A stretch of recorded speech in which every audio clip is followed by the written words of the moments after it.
Michael Walsh, welcome back, Paper Napkin Wisdom, and we're part of this ongoing series, and we're like, this is really amazing stuff. We are discussing the freedom growth plan, freedom in the business to do the things we want to do, freedom from the business so we can go away and, have a vacation. I took 14 years before I took a vacation in my first business, in my first series of business. This is about not doing that. And freedom because of the business, freedom that you can live your life because of the opportunities that your business opens up for you. So in getting all those things, it was about effectively rethinking the biggest opportunity and the biggest challenge in every organization that creeps up through the four danger zones: people. And in rethinking it, people are part of the core, and part of the role of the organization is not just to generate profit, not just to generate results for the customer, but also to provide personal, professional development for the team, for the people actually doing the job. And in our last episodes, in our most recent episodes, we talked about how that looks, what training really looks like, what that development plan looks like, or starts to look like. And we sort of got into a growth plan before we took a left turn in our last episode. But today we're going to get into developing a career plan, or a career development growth plan, correct? Right. All right. So on this napkin, you've got this is one of the sparser napkins for people who are following along. This napkin has really got 4 big points on it. It's all about them, longer range goals, 10 years, superpower and kryptonite, and learning over the next 3 years. So there's 2 time frames. Let's talk about what this really means. What is a career development growth plan?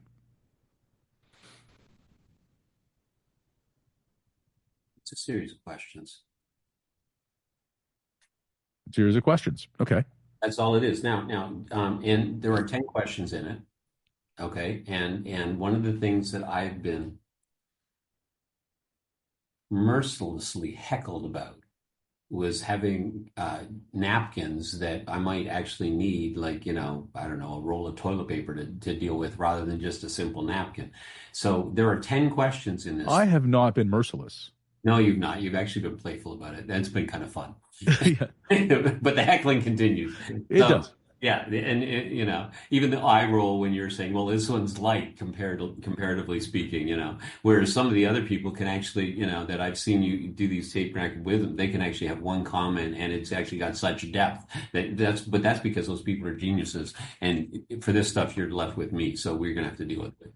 What we got. There are 10 questions, and the truth of why you did not get the 10 questions on the napkin is because when I'm writing on a napkin, I continue to make mistakes, and I go through 6 or 8 napkins to get one that works, because I can't write on a piece of paper that keeps moving on me. So I thought, you know what, I'm giving you 4 things, you're getting a high level, and that's what we're working with today. You okay with that? I'm totally good with that. But what I will do, though, is I will actually work through each of the questions that we deal with. Okay. Let's start at the top. It's all about them. Okay. So when we look at, like people, when they're in an expertise-based industry or business, they're part of the exchange of value for them is they not only get compensated, but they do want professional growth. And they don't just want it when they're coming out of school or in their first job. Somebody who's a 10 or 15 or 20-year veteran in that industry, quite often they get resigned to the fact that they aren't growing anymore, but they just look for a job that's either more enjoyable or that gives them more opportunities to contribute to others or something, because too often they're not actually growing. My attitude is all the way through people's careers, if you can actually create the environment where they can grow, you continue to keep their attention, and you're actually keeping your part of the deal. The deal with them is that you not only pay them well, but they actually have a chance to grow. And in addition to that, they have a chance to do meaningful work and develop meaningful relationships. So all 4 of those are true through all parts of somebody's career. And the key to the whole thing is the professional growth. And so we have this thing called a growth plan. And what we talked about last time is if we can actually overlay the growth plan onto the job role, then you can actually focus on one thing, not 2, as an owner or a senior manager or a leader, to support people. So it doesn't take a bunch of extra time. It does take thinking, but it doesn't, other than initially, it doesn't take a bunch of extra time to do this stuff. Initially, it does take a little bit extra time, but it's what I find is it's time well invested. So I have a question for you, Govind. Mm-hmm. How many organizations do you know that have at least one or two or three people that are making between 80,000 and say 200,000 a year? Many. Many. So yeah, Yeah. it's not uncommon, is it? No. Okay. How many are making 50 to 80,000? Is there lots of those too? Yeah, absolutely. Okay. And then there's probably even some that are making 40 or 50. I mean, these days, sometimes that's an entry level type position. Mm-hmm. So at the lowest I might be looking at might be 40,000. Would that be fair? Absolute lowest. Yeah. And it depends on what country. In Canada, the USA, that would be the lowest. In the UK, a 40,000 pound a year role is actually a decent role. Yes, absolutely. They might start them at anywhere from 18,000 to 25,000 at the pounds per year at the low end, but it goes up from there. But if I'm so I'm just going to pick on say 60K a year. So if somebody's making 60,000 a year, is it worth investing a couple of hours once or twice with them? No brainer. Right. But if I have 12 people like that, it means I have to put anywhere from 2 to 4 hours times each of my 12 people. Like this starts adding up, half a day times 12 people, that's six full days. Like, doesn't that sound like too much? It sounds like a lot. Yeah. For a lot of people. I mean, the idea of 6 days all at once, that's a lot of time.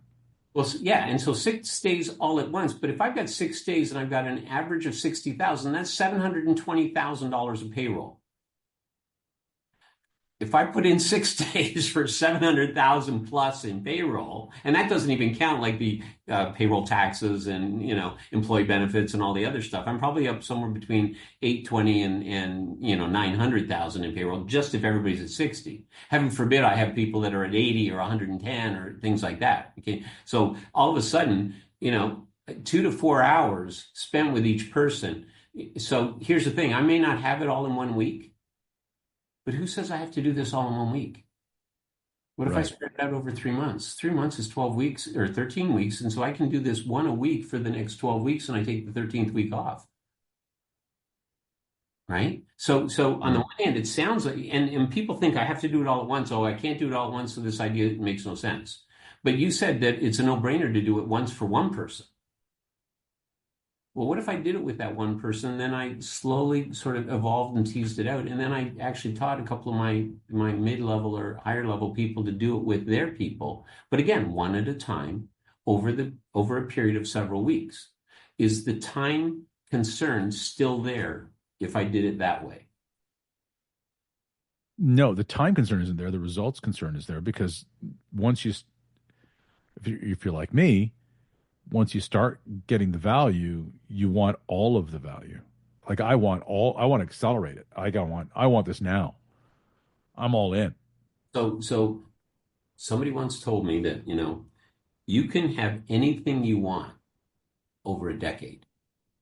You can have anything you want. Okay. Do you have an extensive science background? Not extensive. Okay. I'm geeky. You are geeky. How about physics? Are you deep in physics? No, not deep in physics. Okay. And so do you know that you could actually become a nuclear physicist within a decade? That is the career path. Yeah, that is the study path. You might actually have to go back and do, a master's in physics, or you might actually have to go do an undergrad in physics or in biology, and then combine it with a master's in physics, and then go and do your PhD in nuclear physics. And if you add those up collectively, it's about 10 years. There's a little bit of overlap on things here and there, but that takes about 10. Now, could you do that and be the brilliant star of Paper Napkin Wisdom? Probably not. I mean, you can do anything. You just can't do everything because there's too much everything and not enough time and not enough of you to go around. That's a matter of choosing what you want to deal with. So I got that you want to accelerate everything and do it all yesterday. Clear. It's not going to happen. Yeah. Not to be sustainable. And remember, even when we talk back about the results that you want to generate in the company, you want to generate the technical results, the financial results, the human results. But the fourth one was just as critical. The sustainability of those results is just as important as all the rest of it. Because if it's not sustainable, I don't have something that's going to last. And if I don't have something that's going to last, that doesn't give me much freedom, whether it's in the business, from the business, or because of the business. It's just not going to be there for long. Absolutely. So sustainability of it is there. So the key is I have to think through, how do I do this in a way that I can actually do it a piece at a time? And so if I start with one person and then I literally work through each of the 10 questions with one person, and then what I do is I start to integrate that in my communication with them, then I'm all of a sudden they start getting pretty excited. And I've had some people tell me, I've already got a good relationship with people. I can just get them to fill it out and give it to me. It's like, one of the things that I've noticed is that if you ask somebody if you give them a questionnaire and you ask them to fill it out, first of all, they'll say, wow, this person, okay, so this is the latest thing they've got. They want me to do something. Yeah. Okay. And so they'll do one of two things. Either they'll give you the minimum to satisfy the arrangement, to give you the minimum possible that keeps you happy or keeps you off their back, or they'll steer everything to get what they want. Well, you keep saying you won't give me this, or I want this additional equipment, or I want this something. So I'll actually steer my answers to the questions to try to advocate for what I want, that you and I have been having this sort of semi-heated discussion over the last few months. So, and that happens a lot, or I get everything that's wrong with existing management that I'm going to complain about laced into my questions. Okay. Whereas if I actually gave you time and I said, I'd like to have a conversation with you, and I want you to set aside, a couple hours, and have nothing there. We're going to leave phones out of the room. There's nothing that actually interrupts us. We're just going to talk about your future. First of all, how would you feel about that? Better. Okay. Now, some could feel better. Other people would go, yeah, I heard this one before. What's he want me to do now? Okay. Might actually walk in with that's fair. And so, but most, a lot of times is, assuming you're dealing in a great work environment or a good work environment in the moment, then chances are they go, okay, sure, we'll do that. Is that like the stuff that you've been having me fill out each year for the performance reviews? And it's like, well, yes and no. It's not quite the same. See, because one of the things that I've always advocated for is separating performance reviews, or let's put it this way, separating salary reviews from career growth. Mm-hmm. You want career growth to be on a separate path from salary reviews, because otherwise they're sitting there advocating for how great they've been with the idea of maximizing their next raise. And since a lot of managers don't take time for both because they're not integrated, they are distributed. Yeah. You're in a situation where they try to do both things at once, and what happens is they don't get somebody's career growth. They just get lip service to that and advocacy for raises. And if I'm really hard on people, my people might not get raises. If I'm the kind of person that's like really generous with people, everybody gets raises. And it's not necessarily giving, either way, it's not giving people access to growing as much as it could. So if I could actually just focus on their growth, then that's a whole different conversation. So initially, even if they don't trust it initially, they will as time goes on, if I'm genuinely interested in their professional growth. So there's and look, this is not something you can fake at all. Right? No. And so let's talk about this, because I think it's really important for people to understand this. If you're leading a team and you're not interested in their growth, and then you can't fake that you are. So if you're currently not interested in their growth, one of the ways that we've talked about becoming interested in their growth is integrating the fact that their growth is really the same as your growth, right? Mm-hmm. Right? If you grow your people, they will deliver more value to your clients, will deliver greater profit to you. Oh, and by the way, will it help you attract better people? Correct. Because that's another integrated solution. That's another integrated aspect of really caring about developing a career development growth plan with each individual employee. Yes. But I'm not just going to restrict it to the growth that helps me as No, the and it can't be. no, because then it's not true. Yeah. So do you want an example of a well, actually, if you want, we can start digging into the question. I can show you how I lay it out, and we can dig into the questions, and I'll sort of talk through a couple of different scenarios. I don't have one person's growth plan in front of me because I'm not doing that. But No. And what I could do is I would could focus point the to conversation too much. examples. Yeah. I could focus different examples of what different people have said during different types of plans, and that doesn't sort of zero, in on one person's arrangement. Yeah. Let's go through the questions. Okay, so again, the pre-frame of the questions, the question I look at is what are the key elements for the facilitator? Okay, so it could be somebody's direct manager or somebody else on the leadership team. And so I've got a few things. I've actually got four. One is it wants to be a live interview or series of interviews, if at all possible. Now, some people said, yeah, but what if they're remote? And I said, well, if it's remote, you have to live with it, except you don't always have to live with it. In fact, as we speak, earlier this week, one of the co-owners of a company that I'm dealing with down in the States got on a plane on Tuesday, and on Wednesday, he actually worked through a growth plan. He's in San Diego. He actually flew to Washington State. And his premise was that he wanted to go check in on a couple of customers, and they did, in fact, check in on a couple of customers. But while he was there, he had a good half a day with one of the people that works directly with him. And so what he did was he actually took this person through the growth plan, as far as that's concerned. So he did it live, and he said it made such a big difference because this person could tell, that I was really interested in her growth, and she could tell that I was right there with her. So, one of the things that's really important here Yes. is this really being interested in their growth. Yeah. And that is, in order to do this well, that is the thing to de-risk. So face to face helps solve that. Yep. But also your mindset going into this, again, this is all about them. It is rule number one on this napkin for a reason, because it is all about them. Correct. And the other side of that is that the biggest gift you can give anyone is your time. Mm.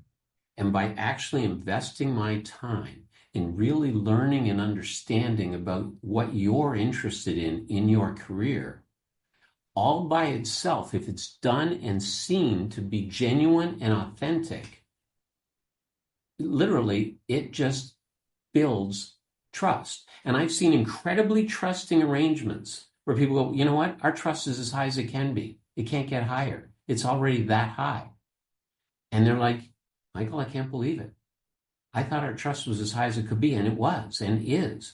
And it just got even stronger. It's fascinating. Right. So it really makes a difference. You know what they say from a sales perspective, people don't care about how your solutions work until they realize and know that you really understand them. So if they feel understood by you, then they're interested in your solutions. Now, that doesn't just mean like being lovey-dovey with your customers, but it means really understanding and having them feel that you understand their issues so that you're in a situation that your solutions actually have a chance of helping. Well, it's the same thing here. If somebody that works with me feels understood, that I actually get what they're really after and what they really want to grow, whether it's as part of my company or whether 2 years from now they want to move on to something, it doesn't matter. It's okay. As long as we're creating value for each other along the way, then you know what? Nobody has to be there for life for this to be okay. People are in such a shortage of, they think, oh my gosh, if I lose people, then it's not going to work. So you have to be a lifer. And if you aren't, there's going to be a big upset involved. Well, that's just not how life works these days. So you have to get past that one to make this work. To actually take a genuine interest, you have to be able to park your own agenda at the table. And I got to tell you, if you find out that them working with you doesn't work for them, wouldn't you rather know that up front? And you could help them find what does work for them, and you find somebody that actually would fit better. Right. No, it's so much better to know that before 5 years go by and and nothing works out, and you're managing them the whole time because they don't want any of these things. All right. So where do we go after that? So live interview, okay, or a series meets. In other words, if it's sometimes it's one, but sometimes you go so deep in that one question or two questions that you know what, it took an hour and a half or 2 hours there. So you book another time a few days later, and you go in. The longest I've seen people take, there was one gentleman that took three 2.5 hour meetings. The longest was 2.5. The other two were 2 hours. But literally took time and really dug in and understood where the person was coming from. And this was just after COVID was starting to settle down. And he actually didn't think that this woman was going to be a long-term part of his company. And brilliant woman. And he had relied on her before COVID for so much, but so much changed, and everybody had to, change their roles and do it the best they could. And different people had different coping styles through COVID, and some coped with it better than others. And let's just say that things started to get just an inch misaligned. But fundamentally, each of these two people was just as pure of heart, for want of a better term, and really committed to what they were originally talking about, as they always were. It's just that misunderstandings started to sort of invade the space. And so he actually took time and he really just, listened to what was there for her. And they were talking back and forth and, looking at a number of things. So taking the time to take as long as it takes to actually dig through. And then the other thing is the facilitator in these cases, okay, asks the questions and takes notes. Now, the very first question I usually get, okay, is, well, wouldn't it be more efficient if I just gave them the questions so that they'd know what to expect? Because some people are not very good at that. And it's like, absolutely not. Do not give the questions to somebody. And let me say something different about that. Absolutely not. Do not give the questions to somebody ever. It has to be me asking you. See, then it's about the questions. It's about the questionnaire. It's not about me taking an interest in what's important to you. So frankly, the tone of how I ask my question is just as important as the verbiage. Am I actually taking a genuine interest in what's important to you, or am I not? So I've got a series of questions, and in a couple of cases, there's one question, for example, that if somebody's really kind of stumped, I'll move the question down to later. And I'll revisit it later. And I can change gears, but based on what I'm hearing from this person. And so then they really feel like it is a customized experience for them. Okay? So that is the second one. Never give these questions out in advance. Okay? And and this is one of the things that a lot of people don't understand. People say, hey, great leadership, great leaders are great listeners and all that kind of stuff, which is all great. The path to being a great listener is to actually be curious about the answer. So there's no way to feign that, right? When you're asking the question. So when you're asking the question, be interested in the answer. Don't answer. Don't listen to the answer for an opportunity to respond. Actually be interested. Yeah, because a lot of times people are in two modes: talking and waiting to talk. Yeah, and that doesn't help. The other side of it is, if you don't have a genuine interest in the future of this person. Okay, remember one of the things we said in Hire Smart was, when we talked about that, was only hire potential partners and close allies. Now, does that mean they have to become a partner? No. But if I wouldn't be proud to actually have this person be there either sharing money or being somebody that I really rely on closely, if I can't see that possibility of growing, that person growing into that, then don't have them on my team.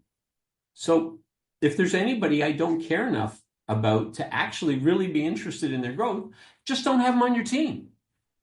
And it doesn't mean dump them today, but it does mean help them find what's next for them, and then go find somebody that you actually do care about, because frankly, those are the people that'll give more and that will fit for your environment. And this person that doesn't necessarily, you don't care about, let them go find a place where somebody does. Yeah. Because that's more fair to them than keeping them in a job. Without question. All right. So that is a factor. Okay. Okay. Number 3. The third thing is to take time to listen, to dig in, and to really understand what the person wants. In other words, what's really important to them on their terms, not inside some constraints based on what you need. This is the one conversation in their career, okay, that it's all about them. It really is all about them. Not all about them within your confines, because what if what the best thing is for them to do is to actually go be a musician, and there's a way that you can actually help them do that, and maybe they need to learn over the next 6 to 9 months different things, and it's like, okay, well, while you're learning that, if you can help me on this stuff, I'll help you on that stuff, and by the time you're ready, let's get you into that type of thing, and in the meantime, you can help me find the person that would actually do better long-term here. I mean, anything can be sorted out. Yeah. Especially if you have the conversation. So if you have the conversation, if you don't have the conversation, then not so much. Yeah. Okay. Number 4, if you run short on time, book a follow-up meeting. Do not cut the process short. Now, I saw one guy who actually did this, and he had this incredible thing, and he got to question number 6. He had done 5 questions. He got to question number 6, and he said, we've run out of time. I know you have a meeting, and we tried to put this in. I'll tell you what, let's continue tomorrow. And in the meantime, here's the other 5 questions so you can actually think it through in advance, and we can see what we can do. It was fascinating. He said, the next day I worked with this person, and this young man, he said all the trust was gone. It changed to being about the questions. And he said, I actually had to spend almost 2 hours reestablishing the trust we'd already built. And it took a while to do that. And I didn't do anything to offend them. The questions are not offensive. There's nothing about them. But it turned into the questions and not about him. And he said, I'll never give up the questions again. I don't want to have to go through that. And you know what? That person deserves more than that. And I'm like, good observations. It's like you could tell that he was really adopting this whole notion, right? Yeah. So really, don't cut that process short. That's the 4th thing. So those are the key elements for facilitators. And so now I'm ready to share the questions. Okay. So the 4 steps of the ground rules. Now we're getting into the questions. Right. So here, and there's 10 of them. Okay. And the first one is what I call the 10-year question. Okay. So if you think of the next 10 years in your career, okay, what would you want to be able to say that you achieved over that decade to have successful growth, both personally and professionally, over that time span? So really, if we're sitting here 10 years from now, what do you want to be able to say about your career? How did you grow personally? How did you grow professionally? What kind of role are you in? What size of company are you in? What have you accomplished? What's gone on for you? And I ask both personally and professionally. These are people that already work with me. Okay. What I find is it's not that hard to actually have them share whatever's there for them personally. With some younger people, they might, well, I want to buy a house, or we're in the process of, we just got married and we'd like to have a couple of kids, or want to do this or that, or, I could see ourselves moving closer to where my wife's parents live. Okay, excellent. And how do you see yourself now professionally? How do you see yourself growing in your career? When I had one person who had just taken on a position as a sales leader, okay, within their firm. And she wasn't very old. I mean, she's 30 years old, but she'd just taken a position as a sales leader, and the organization was about $5 million in revenue. And she said, well, I'd like to be a C-level executive within the next decade. So by the time I'm 40, I'd love to be a C-level executive in a 50 million operation, not a 5 million operation. So I love it, whether it's this organization that grows that much, or if it's not this organization, that I grow enough that I'd actually be able to get that type of position. Now, I don't know whether I'm gonna or not. There's a lot that'll change in the next decade, but right now, I'd love to see myself as the chief sales officer or chief marketing officer, somewhere in there. So a C-level executive, and predominantly my notion is with regards to sales. I said, great. Okay. And we talk about, well, what would that look like? And what are the types of things? And tell me about the organization a little bit. And she gave her permission just to kind of blue sky what was going on as far as that's concerned. Now, she'd never thought of that before. She was just excited to be in the new position that she got, so she had a couple of people that she was, accountable for to support them in terms of their growth and stuff. But this really allowed her to grow. And it was interesting because, when I talked to her later, because I was mentoring her, supporting her, and one of the things I would do is I'd say, okay, so am I talking to you today, or am I talking to this budding C-level executive? She said, oh, well, the budding C-level executive. I said, well, if I was the budding C-level executive, well, let me ask you this question. If you were a budding C-level executive, how would you take on this issue? And she'd go, Yeah, well, what's so good about these questions is you're really activating them to just respond, and sometimes it's this sort of like unconscious response. It's this desire, wish, dream that's under the layer that just pops out. And that's so these are well crafted questions. now that said, sometimes people just have no idea. And if somebody has no idea, I move this question and I say, well, I'll tell you what, let's come back to it later. Let's not worry about it right now. And I make it number 9. I literally put it before number 10. Okay. So it's the second last question. And again, this is the purpose of this question really is to support the employee to actually just consider their future and just at the level of possibilities. So because nobody's got it nailed down. Okay. And so, really allow them to explore possibilities and see what's in line with where they see their career heading as far as that's concerned. And I've had people say, I'd really like to learn this particular, what I'm doing now. And then what I'd love to do is to actually open my own business. Really? What would you open the business in? Well, this one aspect of this. I said, well, this company doesn't do that right now. And they said, no, but here's what I was thinking is if I really grow and I create enough value here, they'll actually probably want to support me because I can actually build that leg. And so I might be the owner or a co-owner of that division of this business. Interesting. So they're already lining up mergers and joint ventures and things like different people will go in different directions, right? And really just sort of giving them permission to explore what would success in your career really look like. And this is their chance to think big. And so if somebody's really struggling, that's why I will put it down later. And then all the rest of the questions actually support getting clear on the way things are now, which makes it easier to answer that question down the road if they can't answer it now. For somebody who can't answer it now, then it's awesome. But if they can't answer it now, then we have an opportunity to actually go to the next step. All right. So let's go to the next question. Next question. Okay, so next question, coming back to today, okay, what are the job activities that you do currently that give you energy? So I want to look from the perspective of what gives somebody energy and what drains their energy. So number 2 is, what are the job activities that you currently do that give you energy? Okay, everybody's got job parts that they love, job parts that they loathe, and everything in the middle is like, meh. So the key is what are the ones that the ones that you love are usually the ones that give you energy. So tell me which of the activities you really enjoy, which gives you energy, and people are pretty good about coming up with that. That's a very easy question for you to ask. What gives you energy? You see, energy is all over the place, and it's not hard to see, not hard to feel. Okay, we know when we're having a high energy day or if our energy is really lacking, if we're tired, or we know. We just don't talk about it a lot. But I tell you, if you can access it, you start to get clues as to what are the things that would make a difference. Which leads, of course, to question number 3, which is what are the job activities that drain you? Now, there's a difference between this question and what drains you. If I say what drains you, 8 times out of 10, I'll get conflict as the answer. If I say what are the job activities that drain you, I'll get actual job activities. I really enjoy connecting with people. It's one of the things that gives me energy. What sucks my energy? Admin, having to fill out my timesheet. So doing this or somebody else, it's like that's not the issue at all. Having to actually deal with customers directly, really. Or, I'm really good at solving problems with and through other people. When I'm actually tasked with a bunch of tedious stuff myself, it just sucks the life out of me. Or whatever happens to be there. People are pretty good at that one just as well as they are at what gives them energy. So that's question number 3. Love it. Question 4.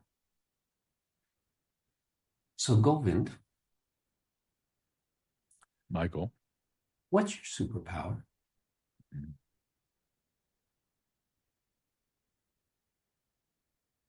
Now, when you think of that question, what comes to mind? What am I really good at? Yeah. But really good at. And did something come up? For me, I couldn't get to one by itself quickly. If you had to pick one.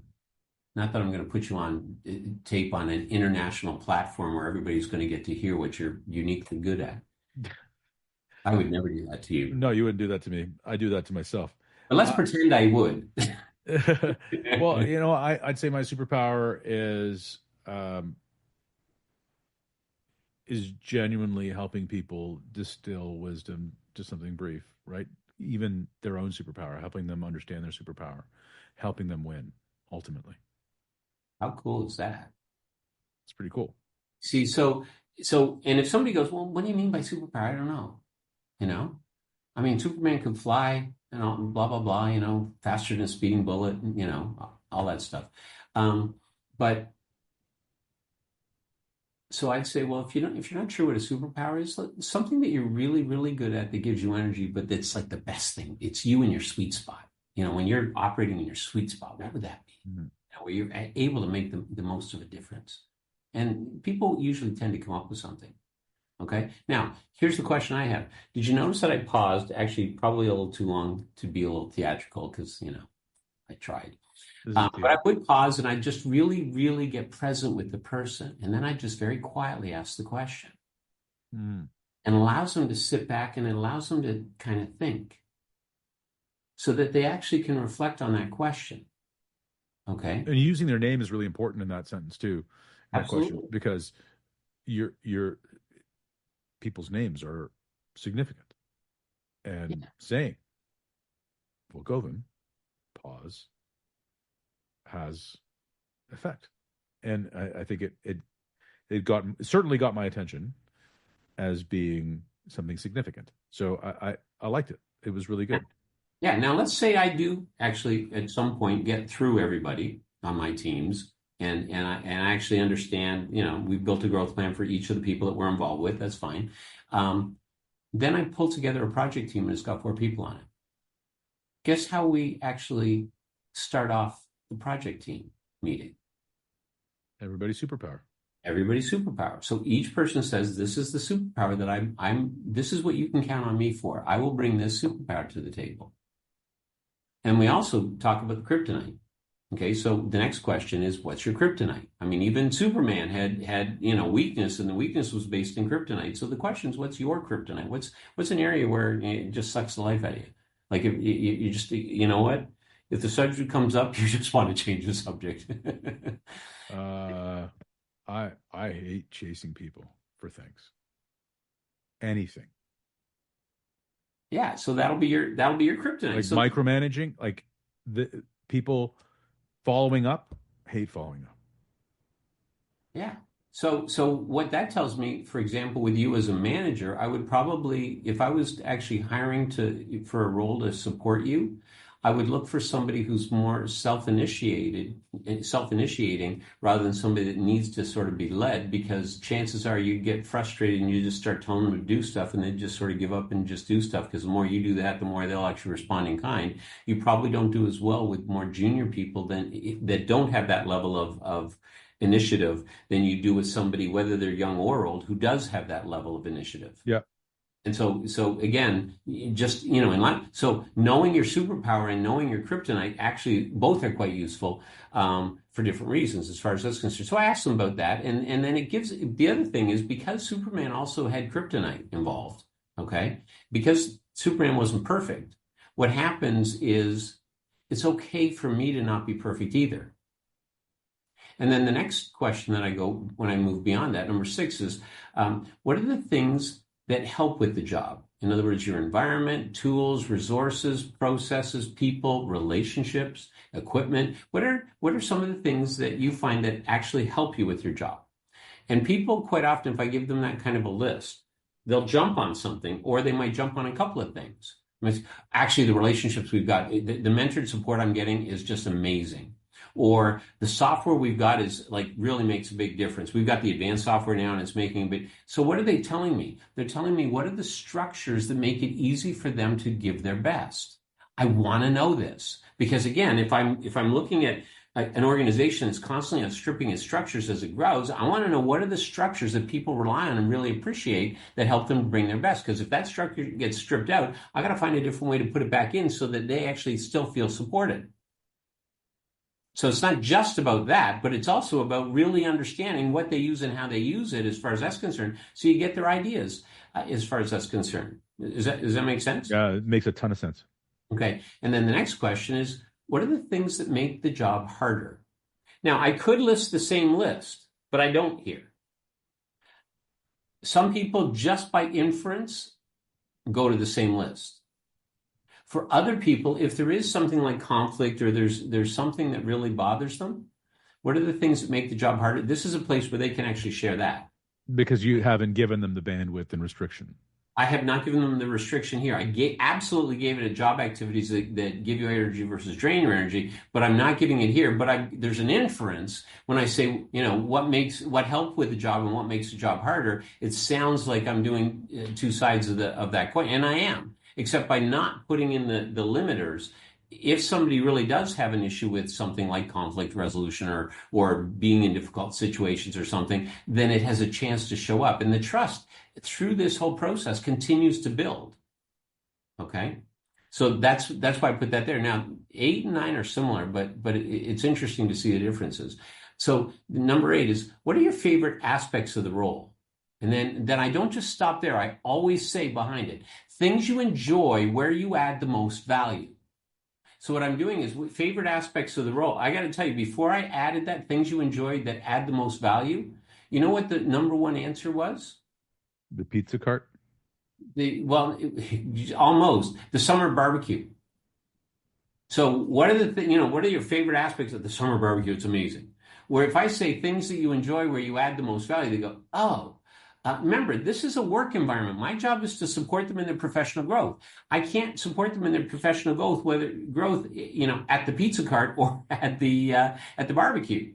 And we want to have those and they're wonderful things. But remember, my commitment is to their growth and development. So I want the question to give me access to supporting them in their growth and development. So I absolutely say things you enjoy that add the most value. And that thing with value, it really clicks. I really like giving this value, or I really like doing that, or something like or mentoring younger team members or whatever, right? Like this is where you also start to get these integrated opportunities in development, right? This is great.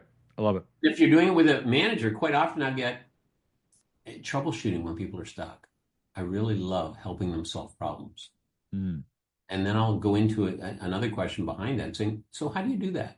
And then you get a sense of whether this is just a person who does it for the person, or whether this is a person who really enjoys bringing out the best in somebody else, because it tells you where they're at in terms of the continuum as well.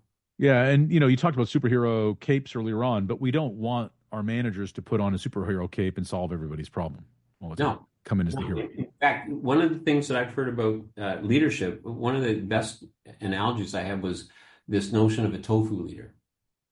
Kind of bland, and they don't stand out on their own, but they go with lots of things and they're really good for you. That's really good. Yeah, so the tofu leader, those are our quiet superstars, right? Yeah. So that's number 8. Number 9 is, in light of all this, what are your aspirations for the future? In other words, what would you like to be doing and contributing as you grow in your career?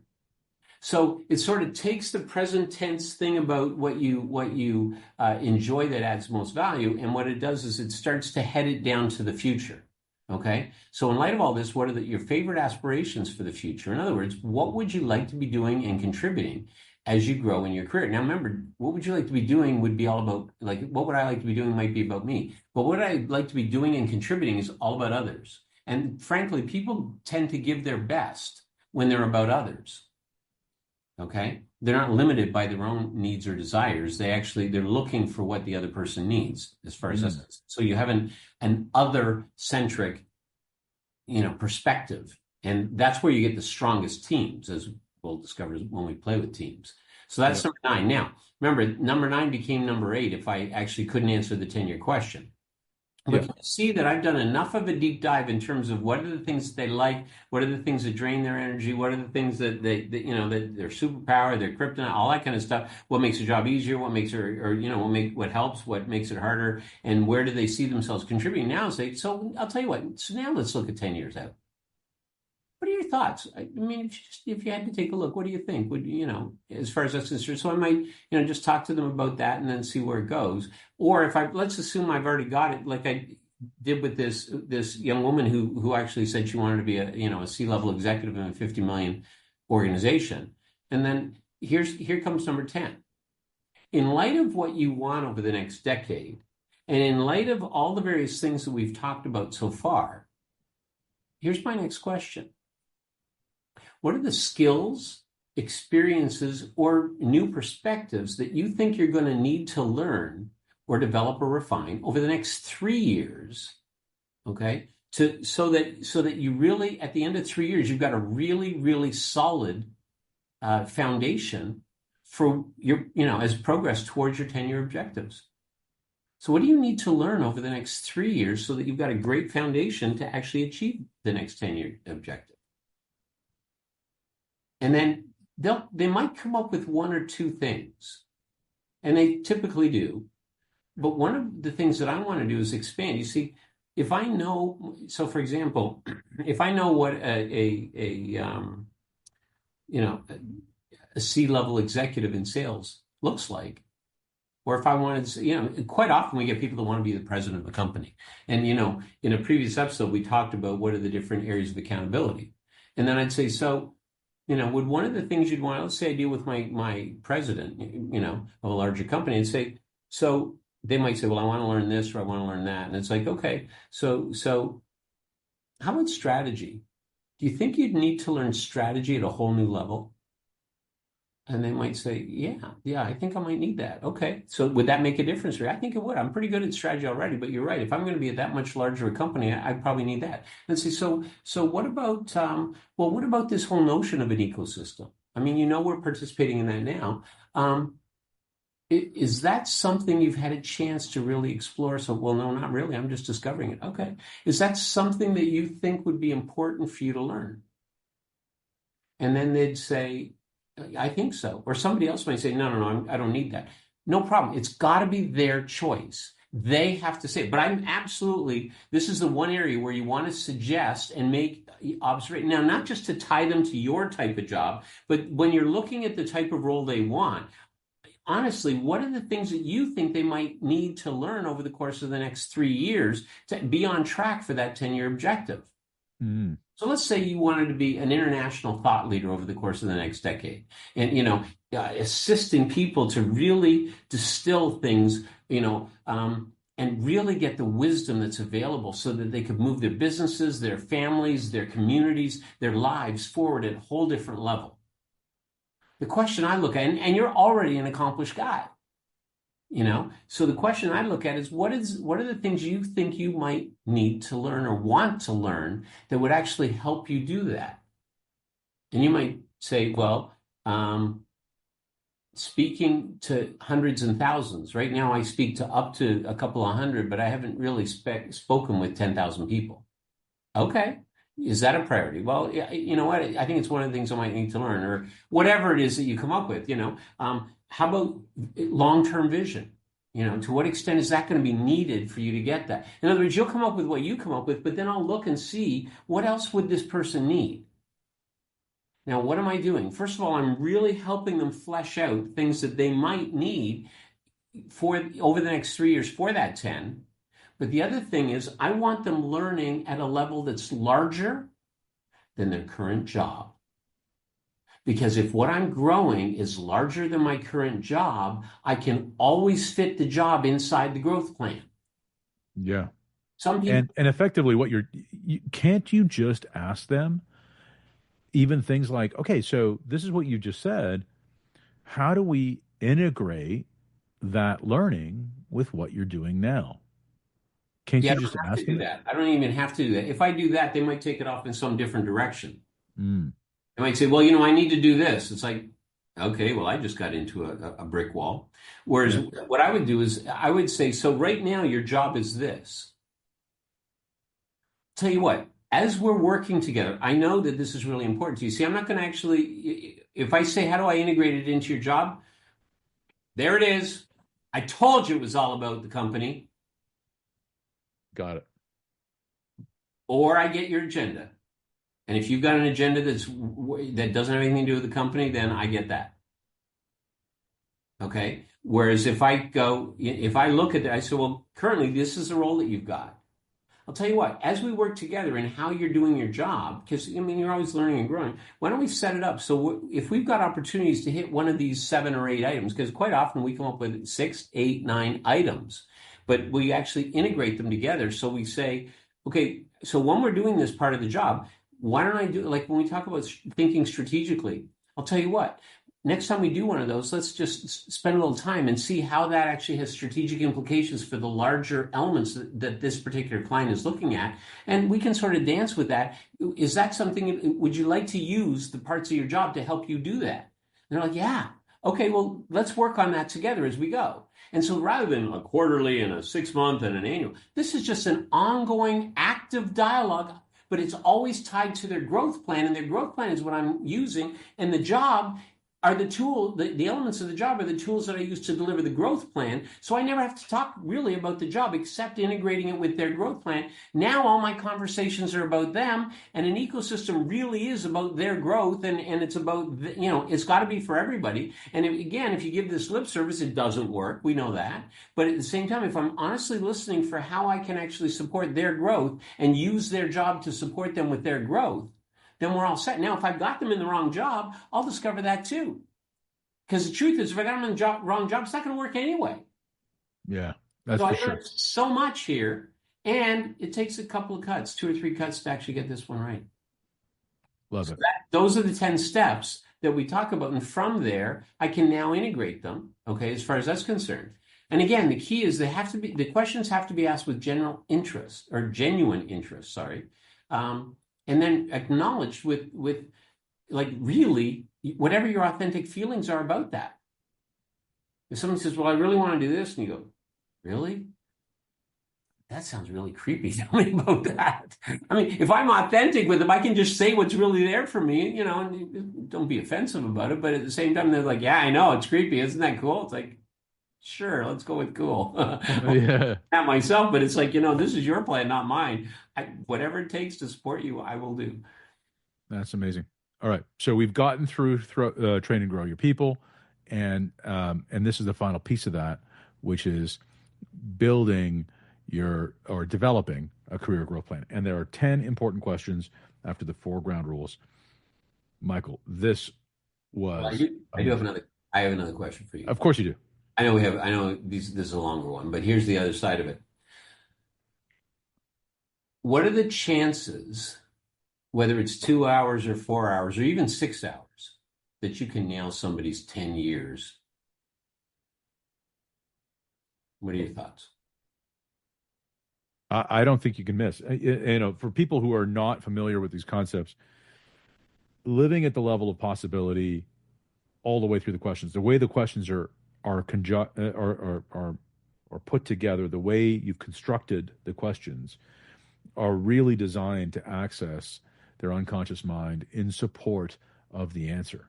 And you're activating it early and then reinforcing it with a direction, which then gives them access to their hopes, their dreams, their wishes over the course of the conversation. You're going to get a lot of clarity. I totally agree. I agree. But here, what I'm saying is no matter how much clarity I get, I'm not going to build their 10-year plan in a half a day. No, you're not. But you're going to get a lot of clarity on what's important to them. Correct. But guess what that does? See, 90% of the purpose of this is to reinforce and further build trust. Correct.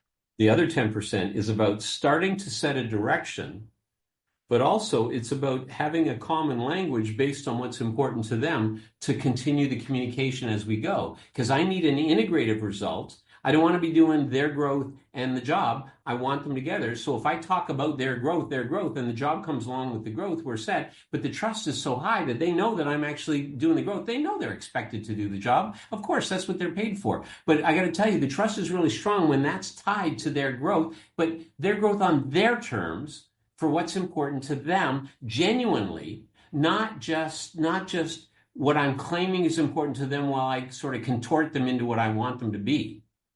And here's something that's really important as part of this, and I think that this is where people use personality profiling as a proxy for this all the time. Oh, I know what personality they are, so I can use these words to motivate them or manipulate them. And that's really what they're doing.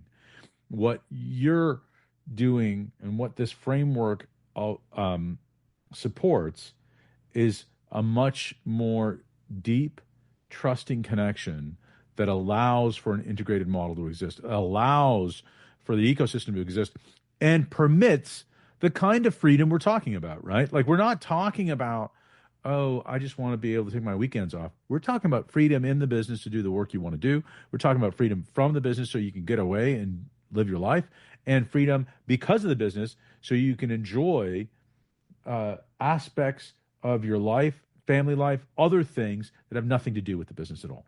And that's what we're talking about here. This is not standard fare. This is for people who really want freedom. Right. All right. Thank you, Michael.